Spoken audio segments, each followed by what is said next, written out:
Shalom Bapak Ibu dan Saudara sekalian yang terkasih di dalam Tuhan Yesus Kristus dimanapun berada. Kembali kita ada di dalam persekutuan tengah minggu GKI Citraland. Dan saat ini kita mau membahas satu tema tentang mujizat di dalam pandemi. Untuk itu mari kita memulainya di dalam doa. Mari berdoa. Bapa di surga, Bapa yang baik, kami mengucap syukur ketika kami masih diberi kesempatan untuk bersekutu bersama-sama di gerejamu secara online. Kiranya Tuhan yang menyertai, dan kami yakin dan percaya Roh Kudus Tuhan hadir di tengah-tengah kami, dimanapun kami berada, sendiri atau kami bersama keluarga, dan firman Tuhan menyapa setiap kami. Kuasailah kami untuk diisi oleh kebenaran firman Tuhan. Dalam Kristus kami berdoa. Amin. Jemaat yang terkasih, kita melihat ada banyak peristiwa yang terjadi di tahun 2020 ini yang membuat orang bertanya-tanya, masih adakah mujizat saat ini? Mujizat penyembuhan atau pemulihan. Bahkan lebih jauh dari itu, di manakah Tuhan yang dikatakan, dikisahkan, ada banyak kisah di dalam Alkitab. Dia melakukan mujizat-mujizat penyembuhan, yang buta melihat, yang lumpuh berjalan, yang bahkan yang mati dia bangkitkan. Apakah itu hanya ada di zaman saat itu dan saat ini sudah kadaluarsa? Lalu di mana Yesus di tengah-tengah pandemi saat ini? Di antara banyak saudara-saudara kita, tetangga kita, orang-orang yang kita kenal, mungkin keluarga kita sendiri, atau bahkan kita sendiri, mungkin yang mengalaminya, mempertanyakan hal itu. Bagaimana seharusnya orang Kristen melihat mujizat kesembuhan itu pada saat ini?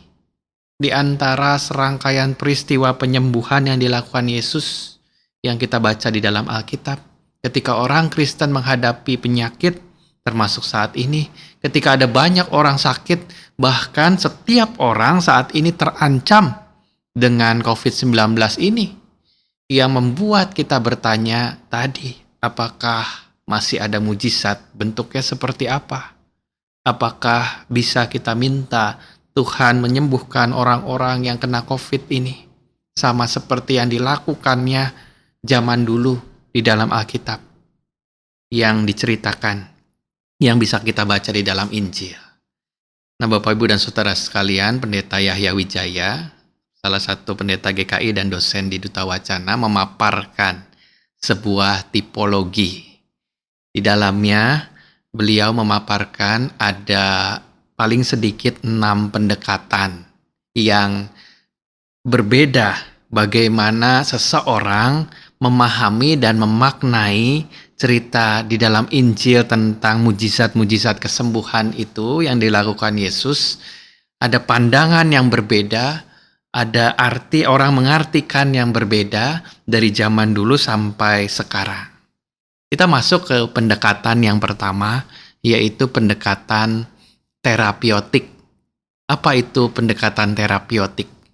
Pendekatan pertama ini pendekatan yang cukup populer dan belakangan menjadi perdebatan di Indonesia. Mungkin kita juga mendengar oleh seorang pengkhotbah terkenal yang menggugat, mana sih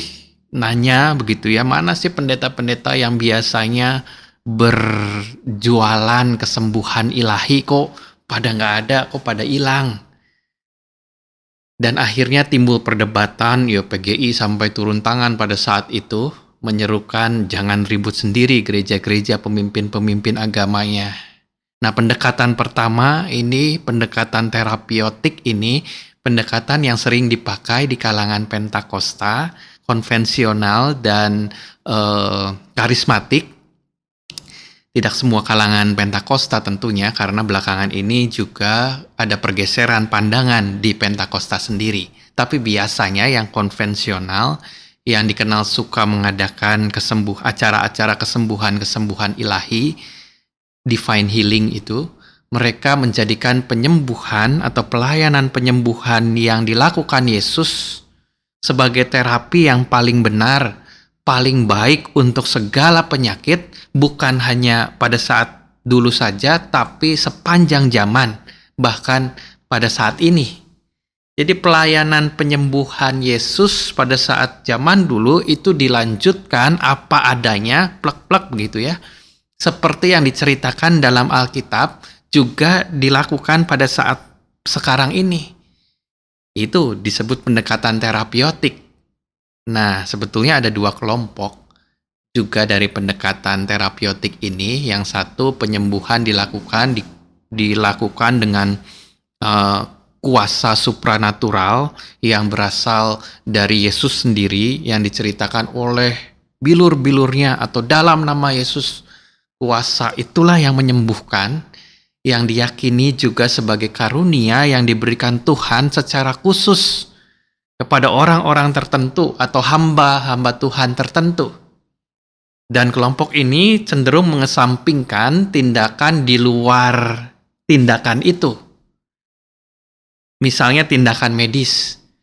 Karena ya itu tadi, hanya oleh bilur-bilurnya, hanya oleh darah Yesus orang bisa disembuhkan. Sehingga kalau ke dokter seringkali dianggap kurang beriman, jadi menomorduakan pengobatan medis, apalagi kalau pengobatannya itu pengobatan alternatif. Wah, macam-macam, ada kuasa gelap itu, bertentangan dengan iman dan lain sebagainya. Itu yang radikal, yang konvensional.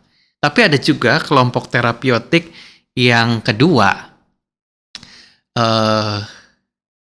pandangan kedua yang melakukan pelayanan penyembuhan ini lebih ke terapi secara psikologisnya, dengan harapan akan memperoleh semacam efek placebo, atau setidaknya kuasa kesembuhan itu dapat membangun kepercayaan diri kepada si penderita sakit itu dan membuatnya tidak putus asa. Nah, pikiran yang positif itu tentunya bisa menjadi faktor yang mendukung kesembuhan, terutama di beberapa kasus psikosomatis. Jadi kalau ada teori yang mengatakan, wah kalau sakit itu atau penyakit itu datangnya dari pikiran. Nah, cocok dengan kelompok orang yang memakai pendekatan terapeutik model yang kedua ini. Itu pendekatan yang pertama. Pendekatan yang kedua adalah pendekatan kerigmatis. Apa itu pendekatan kerigmatis? Kerigma itu artinya pemberitaan.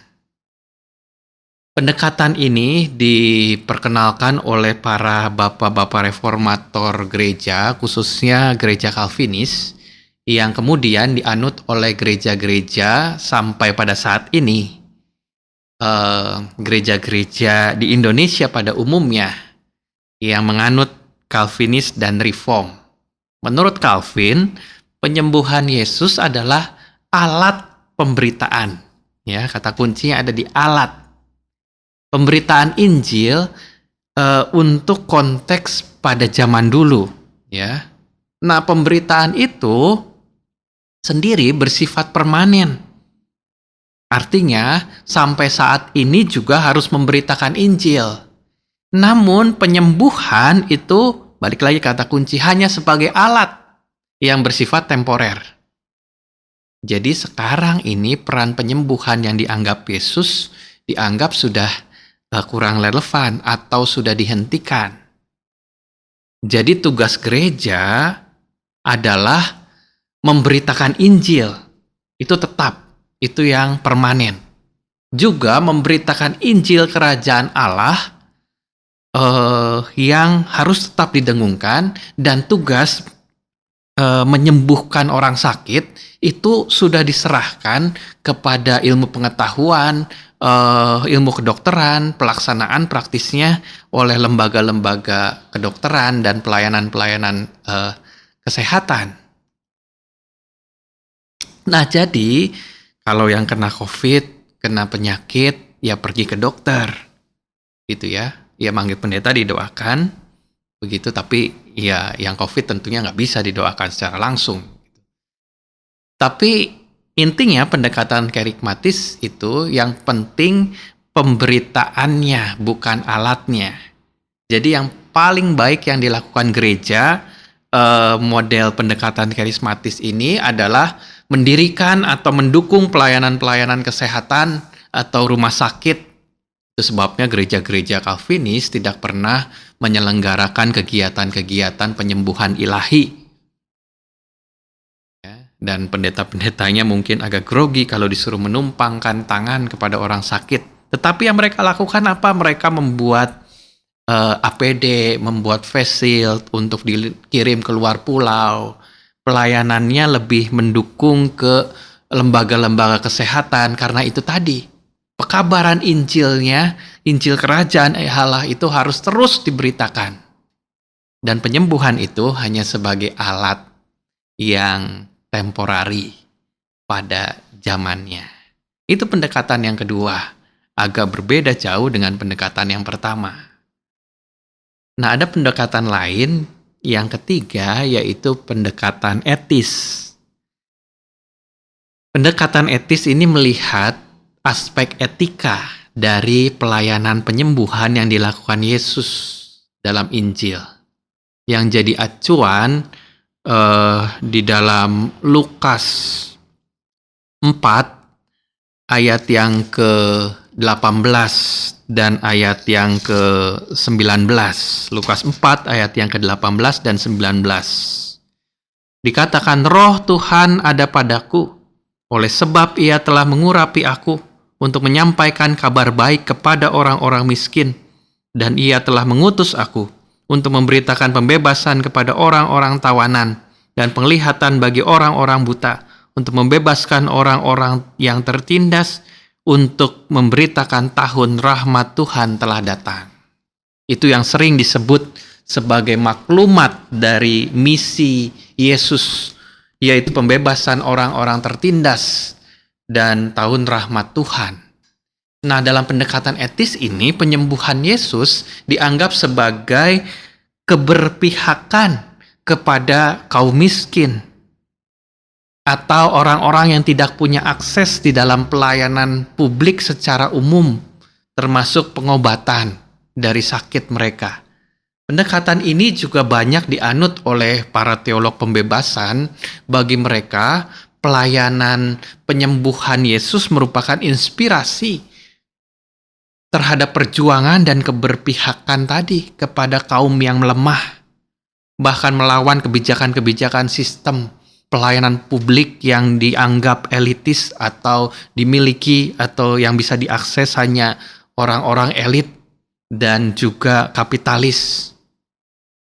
Kenapa begitu? Ya, kita lihat saja obat-obatan, peralatan kesehatan, bahkan masker aja harganya sempat menggila, naik karena diserahkan kepada pasar harganya. Banyak orang nggak mampu beli padahal itu sebuah kewajiban yang harus disediakan mungkin oleh pemerintah. Nah, dari ini pendekatan etis. Termasuk ada yang menyoroti lebih detail tentang penyembuhan yang dilakukan Yesus sebagai acuan bagi pendekatan etis ini. Ada etika profesi, misalnya pengusiran roh jahat sebagai model, role model penggunaan kekuasaan atau otoritas. Etika kepemimpinan di situ. Lalu bagaimana ketika Yesus menyembuhkan orang sakit, cara Yesus berelasi dengan penderita itu dipakai sebagai referensi bagi etika perawatan dan etika medis di pelayanan-pelayanan kesehatan. Ini pendekatan ketiga, pendekatan etis yang berbeda dengan pendekatan tadi yang pertama, pendekatan terapeutik, terapi pada orang sakit, yang sama seperti yang Yesus lakukan pada saat itu, dan itu juga yang dilakukan pada saat ini. Lalu berbeda juga dengan pendekatan kerikmatis sebagai alat pemberitaan, dan kalau etis ini dilihat dari dimensi etikanya, yaitu soal keberpihakan. Nah, kita sekarang masuk ke pendekatan yang keempat, pendekatan liturgis. Pendekatan ini banyak dipakai Bapak Ibu gereja-gereja yang sangat menekankan liturgi. Katolik Roma, Gereja Ortodok, Anglikan. Penyembuhan orang sakit ini dianggap menjadi bagian dari ritus gerejawi. Jadi menyangkut seluruh tahap kehidupan, mulai dari janin yang berasal dari kandungan sampai kematian ada liturginya. Itu kalau di gereja-gereja yang tadi Katolik Roma, Ortodok, Anglikan, yaitu semua ada simbol, ada liturginya. Tujuan dari ritus penyembuhan ini bukan pertama-tama soal kesembuhan orang sakit, meskipun memang tidak tertutup kemungkinan terjadinya kesembuhan secara fisik terhadap orang tersebut. Ya banyak juga yang sembuh. Melainkan yang lebih penting adalah soal pemulihan yang disebut dengan healing. Pemulihan apa? Pemulihan relasi dengan Tuhan. Pemulihan relasi dengan umat, dengan komunitas, dan pemulihan hubungan dengan sesama.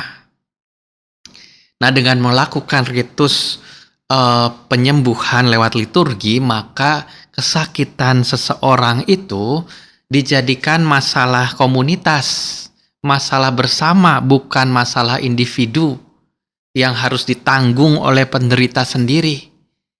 Maka dengan ritus itu, umat menempatkan diri bersama si orang yang sakit untuk menyampaikan perasaan-perasaan dan harapan-harapan pada Tuhan, dan juga sekaligus merangkul iman si sakit itu ke dalam iman sesama umat Tuhan, bersama-sama umat Tuhan. Jadi pendekatan liturgis itu mereka menolak kesakitan ditanggung sendiri secara individu oleh orang yang sakit itu, tetapi dijadikan masalah bersama umat Tuhan. Dan sebagai komunitas anak Allah, maka persoalan sakit ini dibawa kepada Tuhan melalui ritus-ritus liturgi gerejawi itu. Sejak akhir abad ke-20, beberapa gereja Protestan juga ikut memaknai pendekatan ini. Di beberapa gereja ikut membuat kegiatan-kegiatan liturgis yang fokusnya adalah kepada penyembuhan orang sakit. Ya, contoh kecil yang paling sederhana, kita juga melakukannya. Mendoakan orang sakit di dalam kebaktian minggu, di bagian doa syafaat, masuk di dalam liturgis. Ya, kunjungan ke rumah sakit, kunjungan ke rumah orang yang sakit, itu menjadi bagiannya. Itu pendekatan liturgis. Kita bisa lihat sudah ada 4 pendekatan.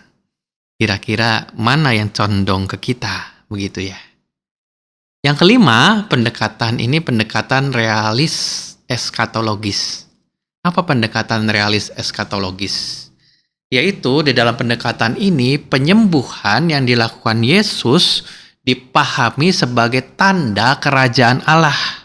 Bukan satu-satunya tanda, karena tanda kerajaan Allah itu ada beragam, macam-macam. Jadi penyembuhan itu ada bersama-sama tanda kerajaan Allah lainnya. Tanda kerajaan Allah seperti keadilan, seperti perdamaian, keutuhan untuk seluruh ciptaan. Itu menunjukkan kepada kerajaan Allah. Nah, sebagai tanda, peristiwa penyembuhan itu belum terjadi secara masif, kan hanya tanda bilangnya.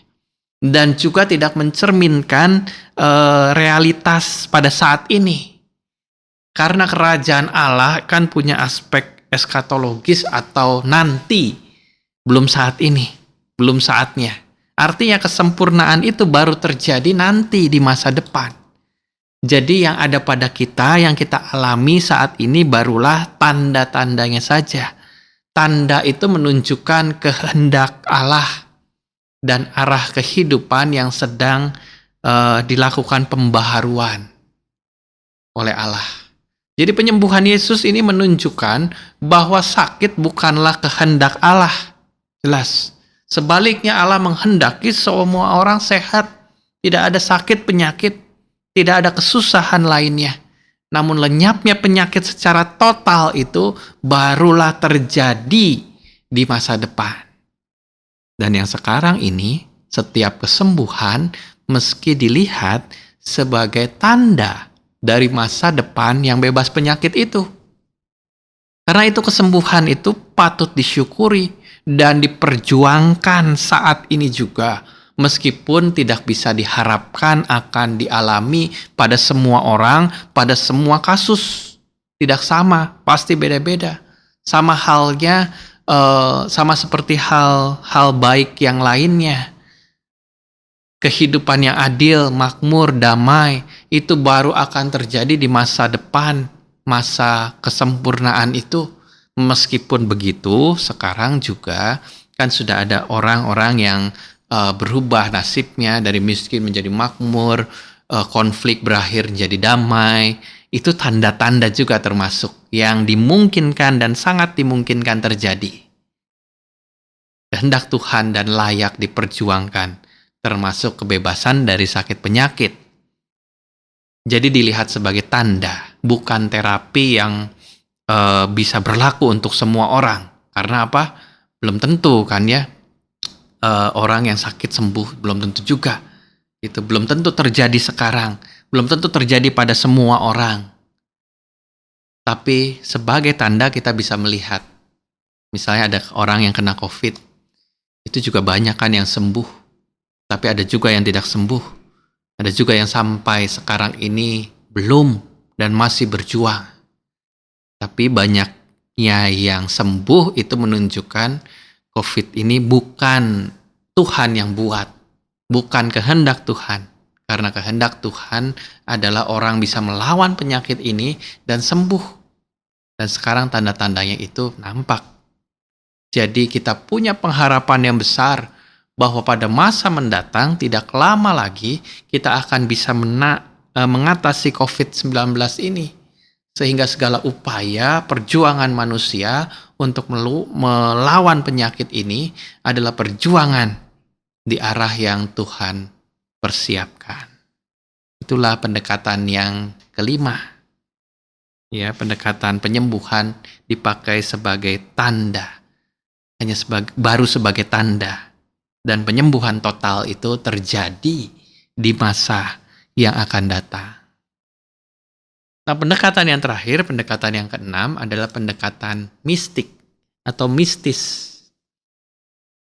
Pendekatan ini memaknai penyembuhan Yesus sebagai pengalaman rohani atau pengalaman mistis yang Yesus tawarkan kepada, balik lagi, nggak semua gitu ya, kepada beberapa orang sakit yang dijumpainya pada saat itu.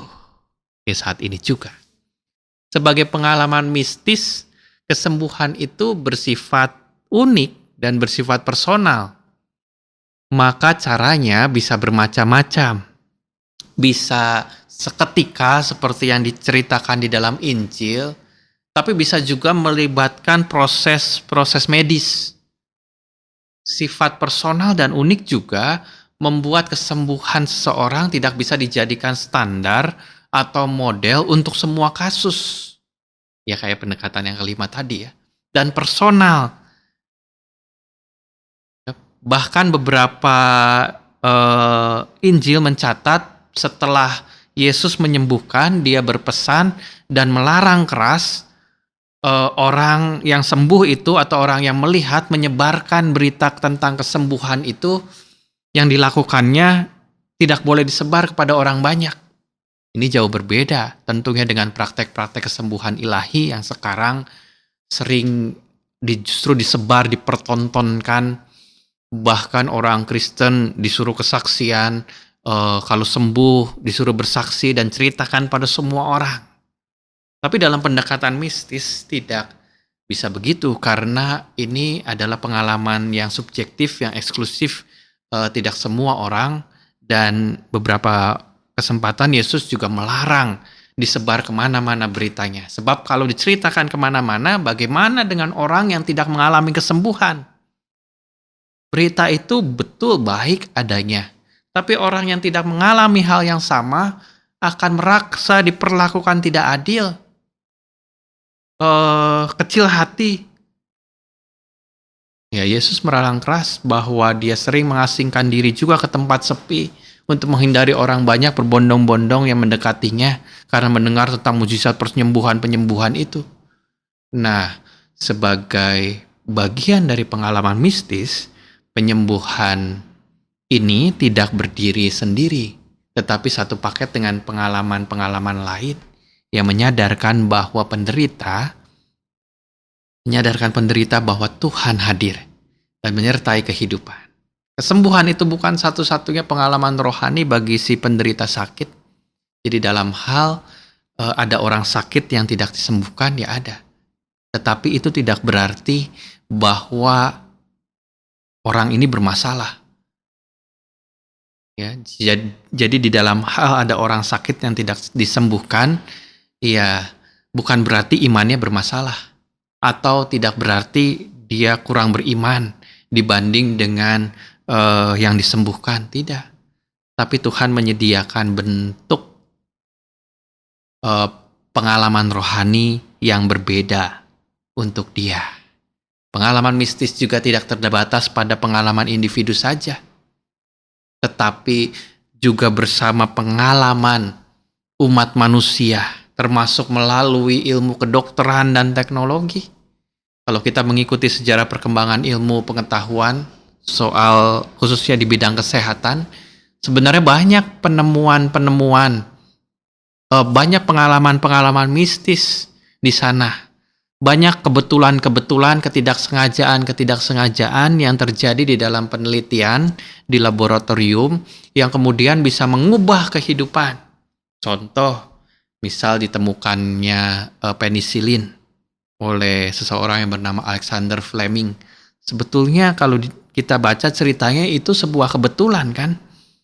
Ketika asistennya menumpahkan cairan, sesuatu cairan, ya, lalu ditemukan penisilin itu yang menyelamatkan jutaan nyawa, jutaan orang.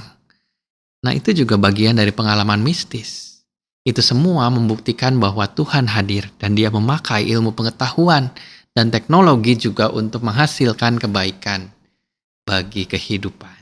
Nah, Bapak, Ibu, dan Saudara sekalian, itulah 6 pendekatan bagaimana memaknai kisah mujizat penyembuhan Yesus yang Yesus lakukan yang kita banyak baca di dalam Injil. Maka dari pengenalan akan ada banyak pendekatan itu, silahkan kita masing-masing bagaimana memaknainya. Dan juga kita bisa saling memahami ketika ada orang yang punya pendekatan yang satu dan berbeda dengan yang lain. Jangan menganggap apa yang kita pegang itu satu-satunya yang paling benar, sehingga kita menghakimi orang yang punya pemahaman lain. Jangan oleh karena ada orang yang percaya pendekatan pertama, kita anggap sesat atau terlalu rohani, terlalu tidak rasional. Tidak juga. Jangan oleh karena ada orang yang punya pendekatan yang berbeda, kita terlalu mudah menghakimi. Walaupun mungkin tidak semua kita bisa terima pendekatan yang satu, antara pendekatan yang satu, yang kedua, yang ketiga, sampai yang keenam. Dan apa yang kita bisa pelajari juga bahwa kisah penyembuhan di dalam Injil bukan berarti tidak relevan lagi. Namun ada beragam kita memaknainya. Dan apapun itu merujuk kepada satu, yaitu pekerjaan-pekerjaan Allah harus dinyatakan. Itu bukan yang dikatakan oleh Yesus dalam Yohanes 9 ayat 1 hingga ayat yang keempat. Waktu Yesus sedang lewat, ia melihat seorang buta yang lahir. Ketika murid-muridnya bertanya kepadanya, "Rabi, siapakah yang berbuat dosa sehingga ia dilahirkan buta?" Jawab Yesus, "Bukan dia, bukan juga orang tuanya, tetapi karena pekerjaan-pekerjaan Allah harus dinyatakan di dalam dia." Itu yang disampaikan. Jangan mudah menghakimi sebagai dosa atau hukuman, atau menimbang-nimbang soal kurangnya iman. Tetapi pekerjaan-pekerjaan Allah harus dinyatakan di dalam dia. atau lebih khusus si sakit itu. Nah, Bapak Ibu, di dalam masa pandemi ini memberi pengalaman kepada kita, umat beriman, yang bisa mengubah persepsi kita tentang peranan Tuhan, termasuk makna dari mujizat kesembuhan Yesus. Pengalaman pandemi ini sesungguhnya menumbuhkan iman kita, mendewasakan iman, memaksa kita untuk memberi pemahaman baru yang selama ini kita pegang, yang seakan-akan sebuah pengalaman yang mutlak, namun belum tentu seperti itu, karena pengalaman dan pengetahuan itu selalu berjalan beriringan. Yang kita yang biasa di gereja, yang menggunakan pendekatan, mungkin yang kedua, karismatis.